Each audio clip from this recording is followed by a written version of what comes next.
집주인이 전세금을 안 돌려주나요? 지금부터 전세금을 돌려받을 수 있는 3가지 방법을 알려드리도록 하겠습니다. 안녕하세요. 집 사서 부자 되는 방법을 알려주는 집사부입니다. 집주인이 전세금을 안 돌려주나요? 오늘은 전세금 돌려받는 방법에 대해서 알려드리려고 합니다. 전세금을 돌려받지 못해 이러지도 저러지도 못하고 있는 세입자분들은 오늘의 영상 꼭 시청하세요. 다음 주거지로 이사 가셔야 할 대학생, 사회초년생, 신혼부부들에게는 아주 청천벽력 같은 이야기인데요. 전세금을 돌려받지 못한 분들이 기하급수적으로 늘어나고 있습니다. 이런 현상은 대한민국에 전세제도 생기고 발생한 최초의 사건입니다. 전세제도가 이전에도 계속 있어왔지만 요새 이렇게 전세금 떼이시는 분들이 늘어나는 이유는 무엇일까요? 다양한 이유들이 있겠지만 가장 큰 이유는 정부의 전세제도 주기이기 때문입니다. 이것에 대한 영상은 다른 시간에 심도 있게 다뤄 영상을 제작할 테니 구독과 좋아요 꼭 눌러주세요. 작정하고 전세 사기치는 사기꾼들도 있겠지만 정부의 전세 없애기 프로젝트로 인해 전세금을 돌려주고 싶어도 돌려주지 못한 임대인들이 훨씬 많습니다. 전세 반환 보증 가입 조건도 까다로워지고 전세 대출 한도도 막아두니 전세 시세가 감당하지 못할 정도로 낮아진 거죠. 그러다 보니 돈을 돌려받지 못한 세입자들은 다음 스텝을 밟아 더 좋은 보금자리로 가야 할 시기에 이사를 가지도 못하고 이러지도 저러지도 못하고 있는 상황입니다. 그렇다면 어떻게 하면 전세금을 돌려받을 수 있을까요? 지금부터 전세금을 돌려받을 수 있는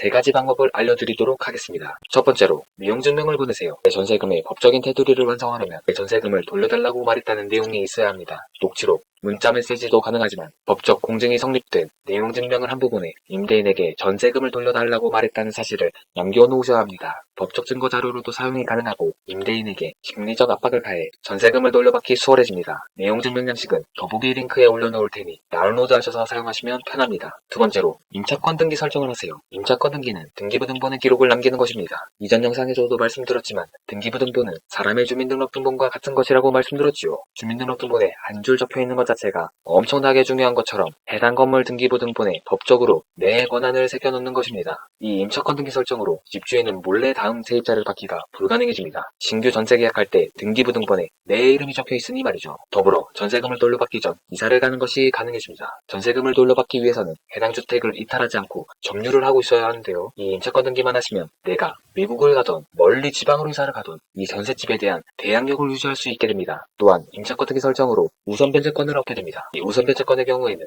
해당 전셋집이 경매로 처분되는 경우 보증금을 우선적으로 돌려받을 수 있는 권리를 뜻합니다. 이런 강력한 법적 권리로 인해 임대인은 어떻게 해서든 임차권 등기 설정 전에 전세금을 돌려주려고 할 겁니다. 임차권 등기 설정 관련해서는 내가 살고 있는 전셋집 주소지의 관할 법원에 찾아가시면 관련 서류와 절차를 안내해 줄 테니 찾아가셔서 상담하시기 바랍니다. 세 번째로 임대차 보증금 반환 청구 소송을 하세요. 임차권 등기 설정까지 했는데도 불구하고 돈을 돌려받지 못했다면 소송을 제기하셔야 합니다. 이 소송을 통하면 해당 주택을 강제 경매로 처분해 내 돈을 돌려받을 수 있기 때문입니다. 법원에 한 번도 가보지 못한 분들에게 이런 소송 자체는 너무 복잡하고 어렵게 느껴집니다. 하지만 국토부에서 운영하는 전세 피해 지원 센터가 있으며 전세 사기 피해자로 인정받으면 변호사 수임료 또한 지원이 가능하니 해당 주택 관할 지자체 홈페이지에 접속하시어 절차를 확인하시면 됩니다. 오늘은 이렇게 전세금을 돌려받기 위한 3단계의 법적 절차를 알려드렸습니다. 저 집사부는 부동산 투자자지만 어떻게 하면 임차인들과 상생할 수 있을까 고민해왔습니다. 임대인과 임차인은 서로 싸워야 할 상반된 사람들이 아니라 각자 다른 삶을 살 뿐 내 인생 묵묵히 사는 사람들입니다.